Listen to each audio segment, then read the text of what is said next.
Hello and welcome back to Rage Gaming. It is time to talk games. As we approach the end of the year, we also approach that period where developers absolutely bombard us with new game releases. Game devs seem to think that people will buy gifts for others around the winter period. It's a mystery. With that though, we do see a slew of releases every October and November, big names like Far Cry, Metroid or Halo Infinite. So from the list of games still to come out this year, I picked out those that have the biggest general audiences. Let's start from the closest releases to the latest then. Far Cry 6 coming on the 7th of October. Far Cry is such an interesting series. It's basically the same game every time, right? You have the general same gameplay, gunplay and mechanics, just in a new setting and location. And of course the story, which these games live and die by their villains. If that villain is engaging and steals the show, you're onto a winner. Shown best by Far Cry 3 with the absolutely incredible Vass. What a terrifying and interesting villain he was. So impactful that the moment he was out of the picture, I lost all interest. We see a familiar build-up once again with Far Cry 6, with Anton Castillo, played by the brilliant actor Giancarlo Esposito, who you should know from his standout role in Breaking Bad. Playing a powerful dictator, the ruler of the island you're playing on, and he's basically fighting a rebellion against him. Ultimately, you'll get the same Far Cry gameplay you always get, that's basically dumb fun. It feels good, it looks good, and might lose its edge if the story and main villain doesn't grasp you and grip you well. So let's see how this one goes. Right after that, however, is Metroid Dread. We got a new fantastic gameplay trailer during that recent Nintendo Direct, so soon before its release on October 8th. This is a big one for the Metroid series, from my understanding. See, originally it was planned to be the sequel to Metroid Fusion, which came all the way back in 2002. Having not played the Metroid games myself, I've basically been told that the series has had lots of ups and downs recently. It's not necessarily been in its prime for a while. Fans should be excited for Dread, which is basically aiming to fit that classic 2D Metroid feel, while super polished and produced to fit the release here and now in 2021. The story itself will take place after the events of Fusion. Samus is going to wake deep in the planet of ZDR, and weakened must rediscover her power and acquire entirely new ones as well. It's a great setup to give new players to the series a good chance to step in and try it, you know, learning the basics and picking it all up as you go, while also being a fun take for returning players. The setting itself, just like the name Dread, is meant to be a bit more intense and uncomfortable, a darker take. There's going to be themes of suspense and horror alongside, sure, the classic Metroid gameplay. All in all though, I think this looks visually incredible, the gameplay looks really cool, and I've only heard very good things. Maybe this is going to be the game for me to finally try Metroid. Next up then is Back 4 Blood, which is coming out on the 12th of October. This is the spiritual successor to the well-loved Left 4 Dead series, and it's got mixed opinions on it. Generally, it's fun to fight zombies en masse with some friends, you know, blasting your way through it. But I did wonder if the gaming scene maybe has had enough of this format. I mean, Valve might think so, since they never made Left 4 Dead 3. After a beta that gave players a chance to try Back 4 Blood though,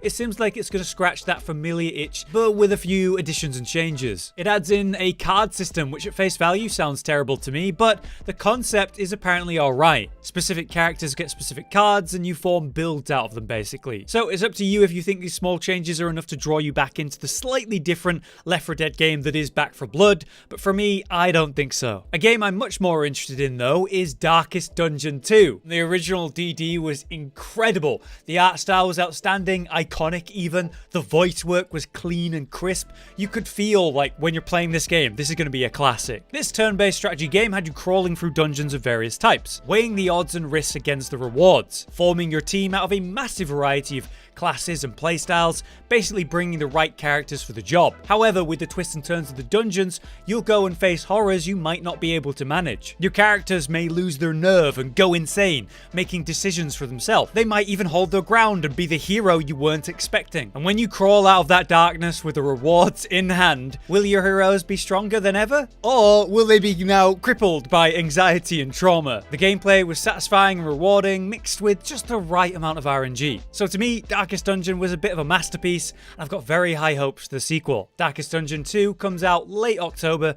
on the 26th. Moving on then, here's one. Also coming out on October 26th, actually, is the very iffy Guardians of the Galaxy. Why do I say iffy? Well, that's because of the Marvel Avengers game. That game was a mess. I would even call it a disgrace. The peak of corporate greed, trying to squeeze gamers for their funds, with main game aspects being behind paywalls. The gameplay loop itself was shallow and repetitive, the level design was dull and inspired. Hey, you might like the story, many people didn't. Basically, I didn't like that game, I don't know if you can tell. And with that opinion in mind, I will now say that it was an incredible game visually. They hit the nail on the head for visuals with sound design and all that stuff. It looked great, and you really felt like, say, Iron Man in his suit, which was an important part of the game. It's just that they monetized it into oblivion, they advertised it into oblivion. They thought just slapping the Avengers tag on this game would mean it would be one of the most successful games of all time, and so they need to monetize it as hard as possible. And they forgot to make an actual good game. So with Guardians of the Galaxy, I hope we'll get that same awesome polish, but hopefully this time, maybe a better told story, and God please, better gameplay. Drop all of the stupid microtransaction crap. Stop trying to monetize every aspect of your game.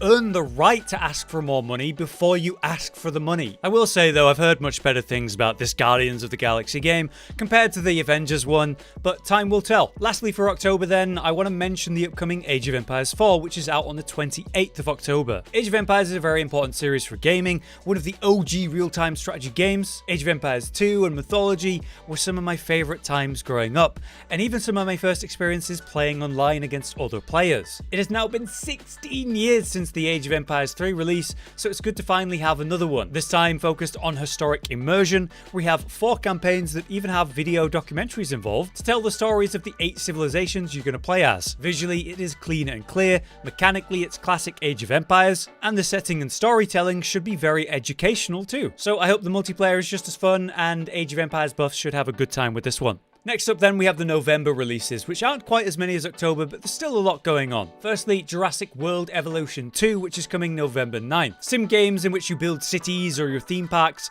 have always been a good one for me in my childhood, and it's something I started to reconnect with the release of City Skylines. In Jurassic World, we are creating our ideal theme park, a Jurassic Park that is, that hopefully will be totally safe this time and there will be no problems, for sure. This one's set all around the United States. The story will have you managing various parks, trying to make your money by entertaining guests with the dinos, and of course keeping the dinos happy and enclosed. Just make sure they don't escape, because they might just try. We look to be in for a very polished theme park manager game with the brilliant setting of Jurassic Park and the detailed, satisfying dinosaur designs. So I think a lot of people are going to really enjoy this one. More important though, more important in fact than any other release in this video, Skyrim. Thank God, guys, they're finally re-releasing Skyrim again. 10 years after its original release now, this one's coming out on the 11th of November. How many re-releases of Skyrim have we had now? At least 9. Absolutely wild that Bethesda continues to milk Skyrim for all that it's worth, with this release including the expansion packs and a bunch of creations from the Creation Club. So I hope those of you who actually care about this, whoever you are, have a lot of fun with it. But I look forward to Skyrim's re-release in 3 months. Speaking of re-releases, did you know they're bringing out KOTOR on the Switch, also on November 11th? Star Wars Knights of the Old Republic is one of those cult classics that stands out as one of the best Star Wars games we've ever had. An incredible world with fantastic characters and stories, with awesome character creation and RPG systems too. Oh, and yeah, very dated combat, but that's probably something you'll still love if you played it originally. I think it's actually pretty cool that the Switch has become, in a way, an ideal emulator for old game re-releases, and I'm sure a lot of people are going to be happy about that. But speaking of re-releases, that's November's section, re-releases. Coming on the 19th of November, it's Pokemon Brilliant Diamond and Shining Pearl. Bringing the classic Pokemon Diamond and Pearl back to life is this remake of the originals for the Switch, visually updating the games for a 2021 release, giving the Pokemon players the chance to play what is considered one of the best Pokemon generations. They claim to have faithfully reproduced the story, but also have added a lot of quality of life improvements over the original. I never actually played this. The last Pokemon game I played was Pokemon Gold, and I'm actually considering maybe jumping back in with this one. In any case, I'm sure a lot of people are very happy about this remake, so hopefully it's good. Okay, so now we're at the release that I am genuinely most excited for. Final Fantasy XIV's newest expansion, Endwalker, which is coming out November 23rd. This critically acclaimed MMORPG has a free trial, which includes the entirety of Realm Reborn and the award-winning Heaven's Ward expansion up to level 60 with no restrictions on playtime. Memes aside, seriously guys, I feel like my eyes have been opened to the light with this game. I played the Final Fantasy MMO for the first time earlier this year around March, and I made a review from my 50-ish hour experience during a Realm Reborn. At the time, I thought the game was was a slow burn and getting really good and was well worth trying. I now have over 300 hours in the game, I've completed all of the story, and I've been doing the Savage raids with my guild. While World of Warcraft is just over there destroying itself, Final Fantasy XIV continues to be a standout example of valuing your player's time, without parasitic systems that force your player to play every day and every week or they fall behind forever. While also, Final Fantasy does this cool thing where they don't make old content irrelevant every bloody patch, letting you sink down to the correct level and do that old content almost as if you were there at the time. It's so good. And it doesn't force you to replay the whole story when you want to try a new class called jobs in this game. You just have to level it again and you get insane bonus XP when it's not your main. Overall, I love the gameplay of this game. I love the world. I love the story, and I love the way they actually tell it in the game. I genuinely believe this is one of the best games I've ever played, and I have so much more to go because I feel like I've just started still. And then Endwalker is only like 2 months away, less than that in fact, so I'd love to make an updated review for the game now I've played through all the expansions, and yeah, I can't wait to play Endwalker. Hopefully at the time I can make some videos on it. But that's my fanboy section over. Very much looking forward to November 23rd for that. Let's move on to our final release for this video. That's right, there's only one game for me to talk about for December here, and that's Halo Infinite, which is releasing on the 8th of December. A very strange one this. You see, originally Halo Infinite seemed like a blessing to the Halo franchise. A new take on the world and function with the classic and awesome gameplay. A chance to tell a story that maybe we'll enjoy more than 4 or 5.